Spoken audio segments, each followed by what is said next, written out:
మిత్రులందరికీ నమస్కారం ఫ్రెండ్స్, ఈ వీడియోలో మనం డిఎస్సికి సంబంధించి ముఖ్యమైన అప్డేట్స్ చూసినట్లయితే 96.20% మంది హాజరంటూ మనకి ఇన్ఫర్మేషన్లో రావడం జరిగింది. డిఎస్సి కన్వీనర్ వెల్లడి. ఇక్కడ ముఖ్యంగా చూసినట్లయితే 19వ తారీఖు మార్నింగ్ షిఫ్ట్, అదేవిధంగా 19వ తారీఖు ఆఫ్టర్నూన్ షిఫ్ట్ విషయానికి వచ్చినట్లయితే 19వ తారీఖు మార్నింగ్ షిఫ్ట్లో పీజీటీ పోస్ట్ గ్రాడ్యుయేషన్ టీచర్కి సంబంధించిన నాన్ లాంగ్వేజ్ బయో సైన్స్కి సంబంధించి ఇంగ్లీష్ మీడియం పరీక్షతో పాటుగా మార్నింగ్ షిఫ్ట్లో ఎస్జిటి సెకండరీ గ్రేడ్ టీచర్కి సంబంధించిన పరీక్ష కూడా జరిగింది. 19 ఆఫ్టర్నూన్ షిఫ్ట్కి వచ్చేసరికి నార్మల్ ఎస్జిటితో పాటుగా ఎస్జిటిలో ఎవరైతే ఫిజికల్లీ హ్యాండిక్యాప్టెడ్ క్యాండిడేట్స్ ఉంటారో వాళ్ళు కూడా ఈ షిఫ్ట్లో పరీక్ష అయితే జరిగింది. మొత్తంగా 41,012 మంది అభ్యర్థులకు గాను 39,454 మంది అభ్యర్థులు అయితే పరీక్షకు హాజరయ్యారు. అంటే 96.20% హాజరు శాతంగా నమోదు కావడం జరిగింది. మార్నింగ్ షిఫ్ట్కి వచ్చేసరికి 121 పరీక్ష కేంద్రాల్లో పరీక్ష జరగగా ఆఫ్టర్నూన్ షిఫ్ట్కి వచ్చేసరికి 109 పరీక్ష కేంద్రాల్లో పరీక్ష అయితే జరగడం జరిగింది. ఆఫ్టర్నూన్ షిఫ్ట్కి వచ్చేసరికి నార్మల్ ఎస్జిటి అభ్యర్థులతో పాటుగా ఎవరైతే ఫిజికల్లీ హ్యాండిక్యాప్టెడ్ క్యాండిడేట్లు ఉంటారో వాళ్ళకి సంబంధించి కూడా పరీక్ష అయితే నిర్వహించారు. మొత్తంగా 19,899 మంది అభ్యర్థులకు గాను 19,388 మంది అభ్యర్థులు పరీక్షకు హాజరయ్యారు. ఇక మార్నింగ్ షిఫ్ట్కి వచ్చేసరికి 21,113 మంది అభ్యర్థులకు గాను 20,066 అంటే 95.4% మార్నింగ్ షిఫ్ట్లో హాజరు శాతంగా నమోదు కావడం జరిగింది. అత్యధికంగా గుంటూరు జిల్లాలో 97.21% హాజరు శాతం నమోదు కాగా మధ్యాహ్నం షిఫ్ట్లో చిత్తూరు జిల్లాలో అత్యధిక శాతం హాజరు శాతం అయితే నమోదు కావడం జరిగింది. ఇక ఈ 19వ తారీఖు మార్నింగ్ షిఫ్ట్, అదేవిధంగా ఆఫ్టర్నూన్ షిఫ్ట్ విషయానికి వచ్చినట్లయితే పేపర్స్ అనేవి మధ్య స్థాయిలో రావడం జరిగింది. మెయిన్గా లాజిక్ అడుగుతున్నాడు. ఎవరైతే ఆ లాజిక్ని ఛేదించగలుగుతారో బిట్ అనేది ఆన్సర్ చేయగలుగుతారు. లాజిక్తో మ్యాజిక్ జరుగుతుంది. ఆ లాజిక్ మిస్ అయ్యారంటే మాత్రం బిట్టుపోతుంది. ప్రశ్నలు అనేవి చూడటానికి చదివినట్లు చూసినట్లు అనిపించినప్పటికీ ఎవరైతే ఆ ప్రశ్న అడిగిన విషయంపై అవగాహన కలిగి ఉంటారో వాళ్ళు మాత్రం ఆన్సర్ చేయగలుగుతారు. ప్రతి ప్రశ్నకి ఆలోచించి ఆన్సర్ చేసే విధంగా ప్రశ్నలు అయితే రావడం జరుగుతున్నాయి. ఈ 19వ తారీఖు పేపర్లు కానీ 18వ తారీఖు పేపర్లు కానీ అందరినీ కూడా సాటిస్ఫై చేసే విధంగానే బాగా రాసాం అనే ఒక ఫీల్ని అయితే రప్పించగలుగుతాయి ఖచ్చితంగా. ఇక్కడ 17వ తారీఖు వచ్చేసరికి మనకి మార్నింగ్ షిఫ్ట్లో జరిగింది ఎస్జిటి సెకండరీ గ్రేడ్ టీచర్కి సంబంధించి. అదేవిధంగా 18వ తారీఖు మార్నింగ్ ఆఫ్టర్నూన్, 19వ తారీఖు మార్నింగ్ ఆఫ్టర్నూన్. ఇక 13వ తారీఖు ఆఫ్టర్నూన్ షిఫ్ట్లో పరీక్ష రాసిన వాళ్ళు మధ్య స్థాయికి మించి ఉందని చెప్పేసి పేపర్ అయితే భావిస్తూ ఉన్నారు. ఓవరాల్గా అన్ని అంశాలని పరిశీలన చేసినట్లయితే నార్మలైజేషన్ అయితే ఉంది కనుక నార్మలైజేషన్లో మొత్తం 10 షిఫ్ట్లకి కూడా అప్లై అయితే చేయడం జరుగుతుంది. ఇప్పుడు ఒక పేపర్ కష్టంగా వచ్చిందా, ఒక పేపర్ ఈజీగా వచ్చిందా అనేది ఏ విధంగా డిసైడ్ చేస్తారంటే, ఉదాహరణకి 13వ తారీఖు ఆఫ్టర్నూన్ సెషన్లో ఒక 20,000 మంది పరీక్ష రాస్తారనుకుంటే ఆ 20,000 మందిలో ఒక 20 మంది టాప్ క్యాండిడేట్స్ ఎవరైతే ఉంటారో టాప్ 20 మందిని తీసుకుంటారు. టాప్ 20 మందిలో వాళ్ళు స్కోర్ చేసిన స్కోర్లని పరిశీలిస్తారు. తర్వాత మళ్ళీ 17వ తారీఖు, అదేవిధంగా 18వ తారీఖు, 19వ తారీఖు మార్నింగ్ ఆఫ్టర్నూన్ షిఫ్ట్లో కూడా సుమారుగా రమారమి ఒక షిఫ్ట్లో 20,000 మంది పరీక్ష రాస్తున్నారు.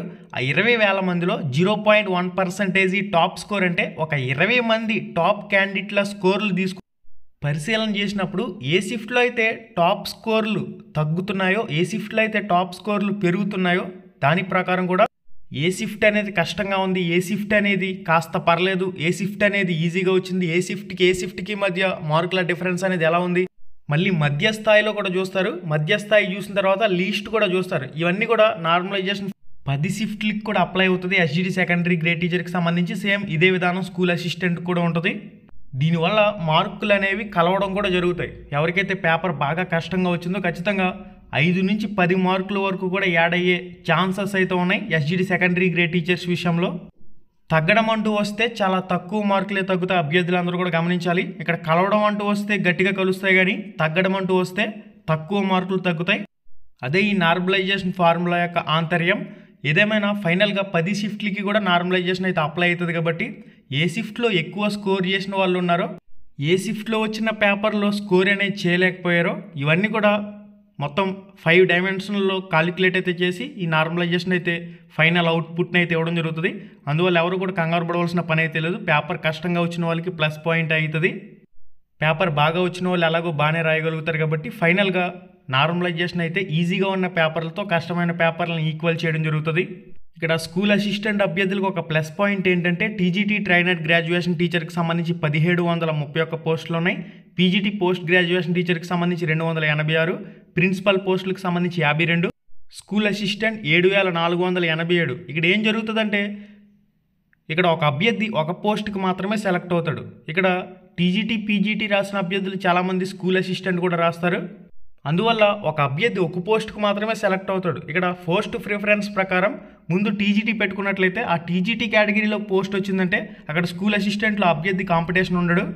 ఇంగ్లీష్ ప్రొఫిషియన్సీ టెస్ట్ అనేది ఓసీ క్యాండిడేట్లకు 60 మార్కులు రావాలి. మిగిలిన రిజర్వేషన్ అభ్యర్థులకి ఇంగ్లీష్ ప్రొఫిషియన్సీ టెస్ట్లో 50 మార్కులు రావాల్సి ఉంటుంది. అయితే ఎవరైతే English proficiency test qualify TET వెయిటేజ్తో కలుపుకుని టీజీటీ పీజీటీ ప్రిన్సిపల్ కేటగిరీలో 100 మార్కులకి 65 మార్కులు వచ్చినా కానీ జాబ్ వచ్చే పరిస్థితి ఉంటుంది. ఎందుకంటే చాలామంది ఇంగ్లీష్ ప్రొఫిషియన్సీ టెస్ట్లో వెనకబడే అవకాశం అయితే ఉంటుంది. కాబట్టి ఓవరాల్గా చూసినట్లయితే స్కూల్ అసిస్టెంట్లో మంచి స్కోర్ చేసిన వాడు ఆటోమేటిక్గా టీజీటీ పీజీటీ ప్రిన్సిపల్లో కూడా మంచి స్కోర్ చేయగలుగుతాడు. ఆటోమేటిక్గా ఇక్కడ ఇంగ్లీష్ ప్రొఫిషియన్సీ టెస్ట్ క్వాలిఫై అయినట్లయితే ఈ హయ్యర్ పోస్టులకి వాళ్ళు వెళ్ళిపోయే పరిస్థితి ఉంటుంది. కాబట్టి స్కూల్ అసిస్టెంట్లో ఎవరైతే 70కి పైగా స్కోర్ చేసుకుంటారో 100కి ఖచ్చితంగా వాళ్ళకి జాబ్ వచ్చే పరిస్థితులు అయితే కనిపిస్తూ ఉన్నాయి. ఎందుకంటే ఒక అభ్యర్థి ఒక పోస్ట్కి మాత్రమే సెలెక్ట్ అవుతాడు. ఇక్కడ టీజీటీకి సెలెక్ట్ అయిపోయిన అభ్యర్థి ఇంకా స్కూల్ అసిస్టెంట్లో కాంపిటీషన్ ఉండడు. ప్రిన్సిపల్కి సెలెక్ట్ అయిన వాడు ఇంకా స్కూల్ అసిస్టెంట్లో కాంపిటీషన్ ఉండడు. ఇక టీజీటీలో సెలెక్ట్ అయిన వాడు స్కూల్ అసిస్టెంట్కి కాంపిటీషన్ ఉండడు. అందువల్ల టెట్ వెయిటేజ్తో కలుపుకుని ఎవరైతే 70+ ఉంటున్నారో వాళ్ళకైతే రేస్లో ఉండే అవకాశం అయితే స్పష్టంగా కనిపిస్తుంది. ఇక మనకి ఎస్జీడీ సెకండరీ గ్రేడ్ టీచర్ విషయానికి వచ్చినట్లయితే ఇప్పటికి దాదాపుగా 5 షిఫ్ట్లలో పరీక్ష అనేది కంప్లీట్ అయింది. ఇంకా 4 షిఫ్ట్లలో పరీక్ష అనేది జూలై 1-2 తారీఖుల్లో జరుగుతుంది. కాబట్టి ఇంకా ఎస్జీడీ సెకండరీ గ్రేడ్ టీచర్కి సంబంధించి జూలై 1-2 తారీఖుల్లో పరీక్ష రాసే అభ్యర్థులు మొత్తం 4 షిఫ్ట్లు రాయబోతున్నారు. ఆ 4 షిఫ్ట్లలో సుమారుగా 70,000 నుంచి 80,000 మంది అభ్యర్థులు అయితే ఉంటారు. సుమారుగా 70,000కి పైగా ఉంటారు, 80,000 లోపు ఉంటారు పరీక్ష రాసే అభ్యర్థులు. అందువల్ల సిలబస్లో ఏవైతే టాపిక్స్ ఇవ్వడం జరిగిందో ఆ సిలబస్లో ఉన్న టాపిక్స్ అన్నీ కూడా చదువుకోండి. సిలబస్ పీడిఎఫ్లో ఇచ్చిన టాపిక్స్ అన్నీ కూడా ప్రాక్టీస్ చేసుకోవడం, అవి మెయిన్గా రివిజన్ చేసుకోవడం మంచిది. ఎస్జీడీ సెకండరీ గ్రేడ్ టీచర్ విషయంలో టెట్ వెయిటేజ్తో కలుపుకుని ఎవరైతే 75+ ఉంటారో 100కి 75+ ఉన్న ఎస్జీడీ సెకండరీ గ్రేడ్ టీచర్ అభ్యర్థులు ఫుల్ సేఫ్ జోన్లో ఉంటారని చెప్పుకోవచ్చు. ఇక 70కి పైగా ఎవరైతే స్కోర్ చేస్తారో టెట్ వెయిటేజ్తో కలుపుకుని వాళ్ళు కూడా రిజర్వేషన్ కేటగిరీలో పోస్ట్ వచ్చే పరిస్థితులు అయితే ఉంటాయి. ఫైనల్గా నార్మలైజేషన్ అయిన తర్వాత ఎస్జీడీ సెకండరీ గ్రేడ్ టీచర్లలో ఖచ్చితంగా మార్కుల హెచ్చుతగ్గులు అయితే కనిపిస్తూ ఉంటాయి. ఎందుకంటే 10 పేపర్లో జరుగుతుంది కాబట్టి మార్కులు కష్టంగా వచ్చిన వాళ్ళకి పెరగడం జరుగుతాయి. ఇక పీఈటీలకు సంబంధించి 26,335 మంది దరఖాస్తు చేశారు. దీనికి సంబంధించి కూడా కాంపిటీషన్ విషయానికి వచ్చినట్లయితే ఎవరైతే 65కి పైగా 100కి స్కోర్ చేస్తారో వాళ్ళు కూడా కాంపిటీషన్లో ఉండే పరిస్థితి కనిపిస్తుంది. ఇక మనకి డిఎస్సి వెబ్సైట్లో ఇప్పటి వరకు ఏమేం కీస్ అనేవి అందుబాటులో ఉన్నాయనేది కూడా మీరు ఇక్కడ చెక్ చేయొచ్చు. 25వ తారీఖున జూలై 1-2 తారీఖుల్లో పరీక్ష రాసే వాళ్ళ హాల్ టికెట్స్ అయితే వస్తాయి. ఆ కొత్త హాల్ టికెట్స్ ప్రకారం వాడు సెంటర్ ఏమిస్తే అక్కడికి మీరు పరీక్షకి అయితే హాజరు కావాల్సి ఉంటుంది. ఇక మనకి వెబ్సైట్లో చూసినట్లయితే కీకి సంబంధించి ఒక ఆప్షన్ కూడా యాడ్ చేయడం జరిగింది. ఇక్కడ మీరు చెక్ చేయొచ్చు. ఓకే, ఇక్కడ కీ అని చెప్పేసి మనకి ఒక ఆప్షన్ అయితే యాడ్ చేశారు. ఈ కీ అనే ఆప్షన్ మీద క్లిక్ చేసినట్లయితే ఇప్పటి వరకు ఏ కీస్ అనేవి వెబ్సైట్లో పెట్టారనేది మీరు ఇక్కడ నుంచి చెక్ చేయొచ్చు. మ్యాథ్స్ అభ్యర్థులకు సంబంధించి 12వ తారీఖు మార్నింగ్ షిఫ్ట్, అదేవిధంగా ఆఫ్టర్నూన్ షిఫ్ట్ కూడా ఇక్కడ అందుబాటులో ఉంది. ఇక ఎటు వచ్చి స్కూల్ అసిస్టెంట్కి సంబంధించిన సోషల్ స్టడీస్, బయాలజీ, సైన్స్కి సంబంధించి మిగిలిన అభ్యర్థులకు సంబంధించిన రెస్పాన్స్ షీట్లు కానివ్వండి, కీలు కానివ్వండి ఎప్పుడు వస్తాయని చెప్పేసి అడుగుతున్నారు. నెక్స్ట్ 1 వీక్లో వాటిని కూడా వెబ్సైట్లో అప్డేట్ చేసే అవకాశం అయితే ఉంటుంది. వెబ్సైట్లో మీరు ఇక్కడ కీ అనే ఆప్షన్ దగ్గర చెక్ చేసుకోవచ్చు. ఏదైనా అప్డేట్ వచ్చిందంటే ఇక్కడ మనకి యాడ్ చేయడం జరుగుతుంది. కాబట్టి ఇక్కడ అఫీషియల్గా ఏదైనా స్టేట్మెంట్ వచ్చినట్లయితే తప్పకుండా మీకు మన ఛానల్ ద్వారా కూడా అందించడం జరుగుతుంది. ఇక ఎవరైతే ఈ మ్యాథ్స్ అభ్యర్థులకు సంబంధించిన రెస్పాన్స్ షీట్ చూసుకున్నారో ఏదైనా అబ్జెక్షన్ చేయాలనుకుంటే మీరు వెబ్సైట్లో చేయొచ్చు. క్యాండిడేట్ లాగిన్లో క్యాండిడేట్ సర్వీసెస్ దగ్గర కీ అబ్జెక్షన్ చేసే అవకాశం అయితే ఉంది. ఆ కీ అబ్జెక్షన్ అయితే పెట్టండి. ఏదైతే ప్రశ్నకి మీరు రెస్పాన్స్ షీట్లో వాడు తప్పిచ్చాడని చెప్పేసి భావిస్తున్నారో దానికి కీ అబ్జెక్షన్ అయితే రైజ్ చేయండి. ఇక ఎస్జీడీ సెకండరీ గ్రేడ్ టీచర్కి సంబంధించి జూలై 4 తర్వాతే రెస్పాన్స్ షీట్లు కానివ్వండి, కీలు కానివ్వండి వెబ్సైట్లో వస్తాయి.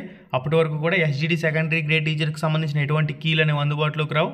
మిగిలిన స్కూల్ అసిస్టెంట్కి సంబంధించినవి అయితే రానున్న నెక్స్ట్ 1 వీక్లో ఈ అంశాలన్నీ కూడా వెబ్సైట్లో పెట్టే అవకాశం అయితే ఉంటుంది. ఓకే గైస్, మళ్ళీ వీడియోలో మళ్ళీ కలుసుకుందాం.